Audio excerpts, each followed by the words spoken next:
Hi ಗೆಳೆಯರೇ, ನಾನು ಸಂಧ್ಯಾ. ನಾನು ಚಿಕ್ಕಮಗಳೂರಿನ ನಿವಾಸಿಯಾಗಿದ್ದು ಸದ್ಯ ವಿದೇಶದಲ್ಲಿ ಇದ್ದೇನೆ. ಇಲ್ಲಿ ನಾನು ಸಂತೋಷವಾಗಿದ್ದು, ನಾನು ಬಿಎಡ್ ಮುಗಿಸಿದ ಬಳಿಕ ನಡೆದ ಒಂದು ಘಟನೆಯನ್ನು ನಾನು ನಿಮಗೆ ಹೇಳ್ತೀನಿ. ನನ್ನ ಮನೆಯಲ್ಲಿ ನಾನು ಮತ್ತು ಅಮ್ಮ ಮಾತ್ರ ಇರುತ್ತಿದ್ದೆವು. ಅಪ್ಪ ಮತ್ತು ಅಣ್ಣ ಅಪಘಾತವೊಂದರಲ್ಲಿ ತೀರಿ ಹೋಗಿದ್ದರು. ಅಮ್ಮ ಅಲ್ಲಿ ಇಲ್ಲಿ ಕೆಲಸ ಮಾಡಿ ನನಗೆ ಶಿಕ್ಷಣವನ್ನು ನೀಡಿದ್ದರು.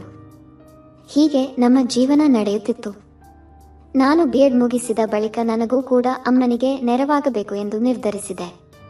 ಅದಕ್ಕೆ ಎಂದು ಮನೆಯಲ್ಲಿಯೇ ಟ್ಯೂಷನ್ ಹೇಳೋಕೆ ಶುರು ಮಾಡಿದೆ. ನಾನು ಪ್ರತಿದಿನ ಸಾಯಂಕಾಲ 7ರಿಂದ ಟ್ಯೂಷನ್ ಅನ್ನು ತೆಗೆದುಕೊಳ್ಳುತ್ತಿದ್ದೆ.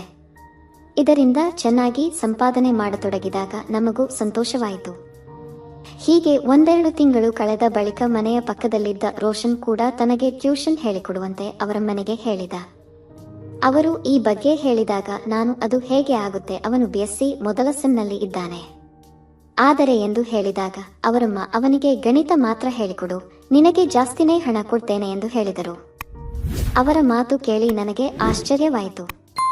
ನಾನು ನೀವೇ ಹೇಳಬಹುದಲ್ಲ ಎಂದಾಗ ಅವರು ನಮಗೆ ಆಗೋದಿಲ್ಲ, ನೀನೇ ಹೇಳಿಕೊಡು, ಜಾಸ್ತಿ ಹಣ ಕೊಡುತ್ತೇನೆ ಎಂದು ಹೇಳಿದರು.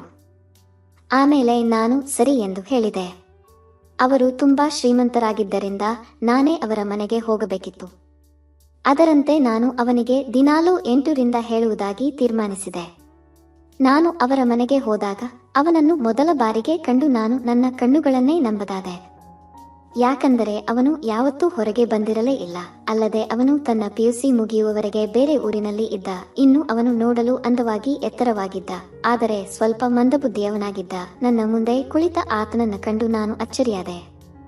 ನಾನು ಹುಡುಗರೊಂದಿಗೆ ಮಾತನಾಡುತ್ತಿದ್ದನ್ನು ಕಡಿಮೆ, ಏಕೆಂದರೆ ನಾನು ಸ್ವಲ್ಪ ನಾಚಿಕೆ ಸ್ವಭಾವ ಹೊಂದಿದ್ದೆ. ನನ್ನಮ್ಮ ನನ್ನನ್ನು ಚೆನ್ನಾಗಿ ಬೆಳೆಸಿದ್ದರು, ಒಳ್ಳೆ ಸಂಸ್ಕಾರವನ್ನು ನೀಡಿದರು.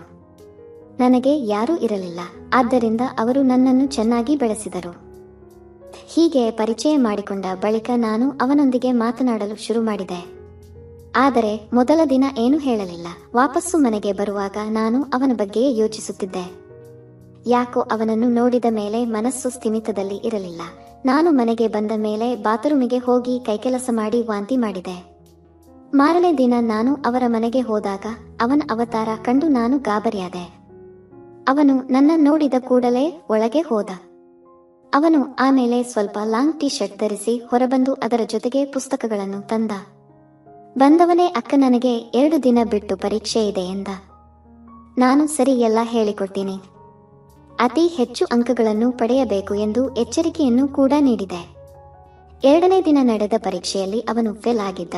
ನಾನು ಬೇಕಂತಲೇ ನನ್ನ ಮುಖದ ಮೇಲೆ ಸಿಟ್ಟು ತಂದುಕೊಂಡು, ನಾನು ಅಷ್ಟೊಂದು ಚೆನ್ನಾಗಿ ಹೇಳಿಕೊಟ್ಟರೂ ಸಹಿತ ಫೇಲ್ ಆಗಿದ್ದೀಯಾ ಎಂದು ಹೇಳಿದಾಗ ಅವನು, ನನಗೆ ಯಾವ ಶಿಕ್ಷೆ ಬೇಕಾದರೂ ಕೊಡಿ, ಆದರೆ ನನಗೆ ಓದಿದ್ದೆಲ್ಲವೂ ನೆನಪಿರೋದಿಲ್ಲ, ಅದು ನನ್ನ ಸಮಸ್ಯೆ ಎಂದು ಹೇಳಿದ. ಆಮೇಲೆ ಇಂದು ನಿನಗೆ ಶಿಕ್ಷೆನೂ ಕೊಡುವುದಿಲ್ಲ, ಒಂದು ವೇಳೆ ಹೀಗೆ ಮುಂದುವರೆದರೆ ಶಿಕ್ಷೆಯನ್ನು ನೀಡುತ್ತೇನೆ ಎಂದು ಹೇಳಿದಾಗ ಅವನು ಸರಿ ಎಂದು ಹೇಳಿದ. ಅವನ ಮುಖದಲ್ಲಿನ ಮುಗ್ಧತೆ ಮತ್ತು ಮಂದಬುದ್ಧಿಗೆ ನನ್ನ ಮನ ಕರಗಿತ್ತು. ಕೆಲವೊಮ್ಮೆ ನನ್ನ ಮನಸ್ಸಿನಲ್ಲಿ ಏನೇನೋ ವಿಚಿತ್ರವಾಗಿ ನನ್ನ ಮನದಲ್ಲಿ ಯೋಚನೆಗಳು ಬರುತ್ತಿದ್ದವು, ಏಕೆಂದರೆ ಅವನು ಕೆಲವೊಮ್ಮೆ ವಿಚಿತ್ರವಾಗಿ ವರ್ತಿಸುತ್ತಿದ್ದ. ಆದರೆ ಈ ನಡುವೆ ನಾನು ಗಣಿತ ಹೇಳುವಾಗ ಅವನು ಈ ಕಡೆಗೆ ಗಮನ ಕೊಡದೆ ಬೇರೆಡೆ ನೋಡುತ್ತಿದ್ದ. ಅಲ್ಲದೆ ಸಮಯ ಸಿಕ್ಕಗೊಮ್ಮೆ ಸೌಂದರ್ಯವನ್ನು ನೋಡುತ್ತಿದ್ದ. ಆಗ ಅವನು ನೋಡುತ್ತಿದ್ದದ್ದು ನನ್ನ ಗಮನಕ್ಕೂ ಬಂದಿತು. ಆದರೆ ಇದೆಲ್ಲ ಕೆಲವು ದಿನ ನಡೆಯುತ್ತಲೇ ಇತ್ತು. ಅಲ್ಲದೆ ಅವನು ಮಂದಬುದ್ಧಿ ಬಗ್ಗೆ ನನಗೆ ಖಾತ್ರಿಯಾಗಿತ್ತು. ಇನ್ನು ಅವನು ನೋಡುವಾಗ ನನಗೂ ಬೇರೆ ಏನೋ ಎನ್ನಿಸತೊಡಗಿತ್ತು. ಯಾಕಂದರೆ ನಾನು ಕೂಡ ಮನುಷ್ಯ ಅಲ್ವೇ, ಎಲ್ಲವೂ ಸಹಜ ಎಂದು ಸುಮ್ಮನಾಗಿ ಬಿಡುತ್ತಿದ್ದೆ. ಈ ನಡುವೆ ಅವನು ಬಾತ್ರೂಮಿಗೆ ಹೋಗಬೇಕು ಎಂದು ಹೋಗಿಯೂ ಬರುತ್ತಿದ್ದ.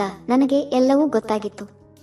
ಇನ್ನು ನಮ್ಮ ಮನೆಯಲ್ಲಿ ಕೂಡ ಅಮ್ಮ ನನ್ನ ನೋಡಿ ಖುಷಿಯಾಗಿದ್ದರು, ಏಕೆಂದರೆ ಕೈತುಂಬಾ ಸಂಬಳ ಬರುತ್ತಿದ್ದರಿಂದ ನಮ್ಮ ಮನೆಯ ಆರ್ಥಿಕ ಪರಿಸ್ಥಿತಿಯು ಸುಧಾರಿಸಿತ್ತು. ಮನೆಯಲ್ಲಿ ನಾವು ಕೂಡ ಸಂತೋಷವಾಗಿ ಇದ್ದೆವು.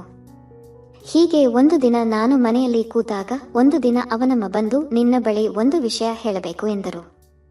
ನನಗೆ ಮೊದಲಿಗೆ ಸ್ವಲ್ಪ ಗೊಂದಲ ಎನಿಸಿತು. ಆಮೇಲೆ ನಾನು, ಹೇಳಿ ಏನಾಗಿದೆ ಎಂದು ಕೇಳಿದಾಗ ಅವರು, ರೋಷನ್ನನ್ನು ನಿಮ್ಮ ಮನೆಯಲ್ಲಿ ಬಿಡಬೇಕು ಎಂದುಕೊಂಡಿದ್ದೇನೆ ಎಂದರು. ಆಗ ನಾನು ಅವರ ಮಾತನ್ನು ಕೇಳಿ ಆಶ್ಚರ್ಯಪಟ್ಟೆ. ನಾನು, ಯಾಕೆ, ಇವಾಗ ಏನಾಗಿದೆ ಎಂದು ಕೇಳಿದೆ. ಆಗ ಅವರು, ಗಾಬರಿಯಾಗಬೇಡಿ, ನನ್ನ ಮಗ 1-2 ದಿನ ಇಲ್ಲಿಯೇ ಇರಲಿ, ನಾವು ಮನೆಯವರು ಯಾವುದೋ ಕೆಲಸಕ್ಕಾಗಿ ಸಿಟಿಯಿಂದ ಹೊರಗೆ ಹೋಗ್ತಾ ಇದ್ದೀವಿ. ಈ ಸಿಟಿಯಲ್ಲಿ ನನ್ನ ಸಂಬಂಧಿಕರು ಯಾರೂ ಇಲ್ಲ. ಅವನ BSc ಪರೀಕ್ಷೆ ಕೂಡ ನಡೆಯುತ್ತಿದೆ. ಅದು ಅಲ್ಲದೆ ನೀನು ಅವನಿಗೆ ಗಣಿತ ಕೂಡ ಹೇಳಿಕೊಡ್ತಾ ಇದೀಯಾ. ಹೀಗಾಗಿ ಅವನು ನಿಮ್ಮ ಮನೆಯಲ್ಲಿಯೇ ಇರಲಿ ಎಂದು ಹೇಳಿದರು. ಅದಕ್ಕೆ ಅಮ್ಮ ಕೂಡ ಸರಿ ಎಂದು ಹೇಳಿದರು. ಆಗ ಅವರು ಅವನಿಗೆ, ಇವರ ಮನೆಯಲ್ಲಿ 2-3 ದಿನ ಇರು. ನಾವು ಬರುವವರೆಗೆ ಇವರು ನಿನ್ನ ಚೆನ್ನಾಗಿ ನೋಡಿಕೊಳ್ಳುತ್ತಾರೆ. ಅವರು ಹೇಳಿದಂತೆ ಕೇಳು ಎಂದು ಹೇಳಿ ಹೋದರು. ಮರುದಿನ ಅವನು ಕಾಲೇಜಿಗೆ ಹೋಗುವಾಗ ನಾನು ಅದೇ ದಾರಿಯಲ್ಲಿ ಇದ್ದ ಶಾಪಿಂಗ್ ಮಾಲ್ಗೆ ಹೋಗಬೇಕಾಗಿತ್ತು. ನಾನು ಹಿಂದೆ ಕುಳಿತೆ. ಹೀಗೆ ಹೋಗುವಾಗ ಅವನು ಬೈಕ್ ಓಡಿಸುತ್ತಿದ್ದಾಗ ಬ್ರೇಕ್ ಹಾಕತೊಡಗಿದ. ಅವನ ಬೆನ್ನಿಗೆ ತಾಗಿದ ಕೂಡಲೇ ನನಗೆ ಏನೋ ಎನ್ನಿಸಿತು. ಮೈಯಲ್ಲಿ ಕರೆಂಟ್ ಹೊಡೆದಂತೆ ಎನ್ನಿಸಿತು. ಮೊದಮೊದಲು ನಾನು ಏನಾದರೂ ಅಡ್ಡ ಬಂದಿರಬಹುದು ಎಂದು ಸುಮ್ಮನಾಗಿದ್ದೆ. ಆದರೆ ಅವನು ಮೇಲಿಂದ ಮೇಲೆ ಬ್ರೇಕ್ ಹಾಕುತ್ತಿದ್ದ. ನನಗೂ ಒಳಗೊಳಗೆ ಖುಷಿಯಾಗಿತ್ತು. ಆದರೆ ಬೈಕ್ ಸರಿಯಾಗಿ ಓಡಿಸುತ್ತಿದ್ದ. ಇನ್ನು ಬ್ರೇಕ್ ಬಗ್ಗೆ ಕೇಳಿದಾಗ ಅವನು ಏನೇನೋ ಉತ್ತರ ಹೇಳುತ್ತಿದ್ದ. ಅವನ ಮಾನಸಿಕತೆ ಸ್ವಲ್ಪ ಕಡಿಮೆ, ಅದಕ್ಕೆ ಹೀಗೆ ಮಾಡುತ್ತಾನೆ ಎಂದು ಸುಮ್ಮನಾಗುತ್ತಿದ್ದೆ. ಹೀಗೆ 1-2 ದಿನ ಕಳೆದು ಹೋಯಿತು. ಆಗ ಅಮ್ಮನಿಗೆ ಊರಲ್ಲಿ ದೊಡ್ಡಪ್ಪನಿಗೆ ಹುಷಾರಿಲ್ಲ, ಆಸ್ಪತ್ರೆ ಸೇರಿಸಿದ್ದಾರೆ, ಸ್ವಲ್ಪ ಸೀರಿಯಸ್ ಅಂತ ಸುದ್ದಿ ಬಂದಿತು. ಆದರೆ ಇಲ್ಲಿ ನೋಡಿದರೆ ಇವನು ನಮ್ಮ ಮನೆಯಲ್ಲಿ ಇದ್ದಾನೆ, ಇವಾಗ ಏನು ಮಾಡಬೇಕು ಎಂದು ಗೊತ್ತಾಗುತ್ತಿಲ್ಲ ಎಂದು ಹೇಳಿದರು. ಆಗ ನೀವು ಹೋಗಿ ಬನ್ನಿ, ಇಲ್ಲಿಯೇ ಇರುತ್ತೇನೆ ಎಂದು ಹೇಳಿದಾಗ ಅವರು, ಹೀಗೆ ಮಾಡಿದರೆ ನಮ್ಮ ಏರಿಯಾದ ಜನರು ಆಡಿಕೊಳ್ಳುತ್ತಾರೆ ಎಂದು ನನಗೆ ಹೇಳಿದರು. ಆಗ ನಾನು ಸಿಟ್ಟಿಗೆದ್ದು, ನಾನು ಹೇಗೆ ಅಂತ ನಿಮಗೆ ಗೊತ್ತೇ ಇದೆ, ನನ್ನ ಮೇಲೆ ವಿಶ್ವಾಸ ಇಲ್ಲವೇ ಎಂದು ಹೇಳಿದಾಗ ಅವರು ಸರಿ ಎಂದು ಹೇಳಿ ಅಲ್ಲಿಂದ ಹೊರಟು ಊರಿಗೆ ಹೋದರು. ಅವರು ಹೋದ ದಿನ ನಾನು ಮತ್ತು ಅವನು ಇದ್ದೆವು. ಆಗ ಅವನು, ನಾಳೆ ಕಾಲೇಜಿಗೆ ಹೋಗುವುದಿಲ್ಲ, ನಾಳೆ ರವಿವಾರ, ಯಾವುದೇ ಪರೀಕ್ಷೆ ಕೂಡ ಇಲ್ಲ ಎಂದ. ಆಗ ನಾನು ಸರಿ ಎಂದು ಹೇಳಿ ಊಟ ಮಾಡಿದೆವು. ಆಗ ಅವನಿಗೆ, ನೀನು ಹೋಗಿ ಅಲ್ಲಿ ಬೀಳು, ನಾಳೆ ರಜೆ ಇದ್ದರೆ ಉಳಿದಿದ್ದನು ನಾಳೆ ಅಭ್ಯಾಸ ಮಾಡೋಣ ಎಂದು ಹೇಳಿದೆ. ಅವನು ಸರಿ ಎಂದು ಹೇಳಿದ. ಅವನು ಹಾಲ್ನಲ್ಲಿ ಬಿದ್ದಿದ್ದ, ನಾನು ಒಳಗೆ ಬಿದ್ದಿದ್ದೆ. ಈ ನಡುವೆ ನಾನು ಗಾಢವಾದ ಮಂಪರಿನಲ್ಲಿ ಇದ್ದೆ. ಆಗ ನನಗೆ ಆಕಸ್ಮಿಕವಾಗಿ ಕನಸು ಬಿದ್ದಂತೆ ಆಗಿತ್ತು. ಯಾರೋ ನನ್ನ ಜೊತೆಗೆ ಆ ಕೆಲಸವನ್ನು ಮಾಡಿದಂತೆ ನನಗೆ ಕನಸು ಬಿದ್ದಿತ್ತು. ಆದರೆ ಸೂರ್ಯ ಉದಯಿಸಿದ ಮೇಲೆ ನೋಡಿದಾಗ ಅವನು ಪಕ್ಕದಲ್ಲೇ ಇದ್ದ. ನನಗೆ ಗಾಬರಿಯಾಯಿತು. ಏನು ಮಾಡಬೇಕೆಂದು ತಿಳಿಯಲಿಲ್ಲ. ಇದು ಹೊರಗೆ ಗೊತ್ತಾದರೆ ನನ್ನ ಕತೆ ಮುಗಿತು ಎಂದು ಎನ್ನಿಸತೊಡಗಿತು. ಆಮೇಲೆ ನಾನು ಎದ್ದು ಅಡುಗೆ ಮಾಡಿದೆ. ಅವನು ಕೂಡ ಎದ್ದು ಟಿಫಿನ್ ಮಾಡೋಕೆ ಬಂದ. ಆಗ ಅವನಿಗೆ ಆ ಬಗ್ಗೆ ಕೇಳಿದಾಗ ಅವನು, ರಾತ್ರಿ ಮಳೆ ಬಂದಿತ್ತಲ್ಲ, ನನಗೆ ಭಯ ಆಗಿತ್ತು. ಮನೆಯಲ್ಲಿ ಕೂಡ ನಾನು ಯಾವತ್ತಿಗೂ ಅಪ್ಪನ ಜೊತೆಗೆ ಇರುತ್ತೇನೆ, ಹಾಗಾಗಿ ನಾನು ಇಲ್ಲಿಗೆ ಬಂದು ಬಿದ್ದೆ ಎಂದು ಹೇಳಿದ. ನಾನು, ದೇವರೇ ಇದೆಂತ ಕರ್ಮ, ಇವನ ಮಂಕುಬುದ್ಧಿಗೆ ಏನು ಹೇಳಬೇಕು ಎಂದು ಅಂದುಕೊಂಡೆ. ಆದರೆ ಮಳೆ ಬರುತ್ತಿದ್ದಾಗ ಆ ಕೆಲಸ ಮಾಡುತ್ತಿದ್ದ ವೇಳೆ ನನಗೂ ಕೂಡ ಎಚ್ಚರವಾಗಿತ್ತು. ನಾನು ಎಲ್ಲವನ್ನೂ ನೋಡುತ್ತಾ ಇದ್ದೆ. ಅದು ಅವನಿಗೆ ಗೊತ್ತಿತ್ತೋ ಇಲ್ಲವೋ ನನಗೂ ತಿಳಿಯಲಿಲ್ಲ. ಅವನ ಮಂಕಬುದ್ಧಿಗೆ ನಗಬೇಕೋ ಅಥವಾ ನನ್ನ ದಡ್ಡತನಕ್ಕೆ ಅಳಬೇಕು ಎಂದು ಯೋಚಿಸಿ ಸುಮ್ಮನಾದೆ. ಹೀಗೆ ಗೊತ್ತಿಲ್ಲದೆ ಕೆಲವೊಮ್ಮೆ ಆಕಸ್ಮಿಕ ಘಟನೆಗಳು ಜರುಗಿ ಬಿಡುತ್ತವೆ. ನಾನು ಅಮ್ಮ ಬರುವವರೆಗೆ ಹಾಗೂ ಹೀಗೋ 2 ದಿನ ಮನೆಯಲ್ಲಿ ಇದ್ದೆ. ಮತ್ತೇನಾದರೂ ಆಗಬಾರದು ಎಂದು ಹುಷಾರಾಗಿದ್ದೆ. 2 ದಿನ ಬಿಟ್ಟು ಅವರ ಅಮ್ಮ ಬಂದರು. ಆ ದಿನದಿಂದ ಅವರ ಮನೆಗೆ ಹೋಗಿ ಪಾಠವನ್ನ ಹೇಳಿಕೊಡುತ್ತಿದ್ದೆ. ಅದರಂತೆ ಅವನು ಪಾಸ್ ಕೂಡ ಆಗಿದ್ದ. ಆದರೆ ನಾನು ಮಾತ್ರ ಆ ದಿನ ನಡೆದ ಘಟನೆ ಬಗ್ಗೆ ಯೋಚಿಸುತ್ತಾ ಇರುತ್ತಿದ್ದೆ. ಕೊನೆಗೆ ನನ್ನ ದೂರದ ಸಂಬಂಧಿ ಜೊತೆಗೆ ನನ್ನ ಕಲ್ಯಾಣವಾದ ನಂತರ ನಾನು ವಿದೇಶಕ್ಕೆ ಬಂದು ಬಿಟ್ಟೆ.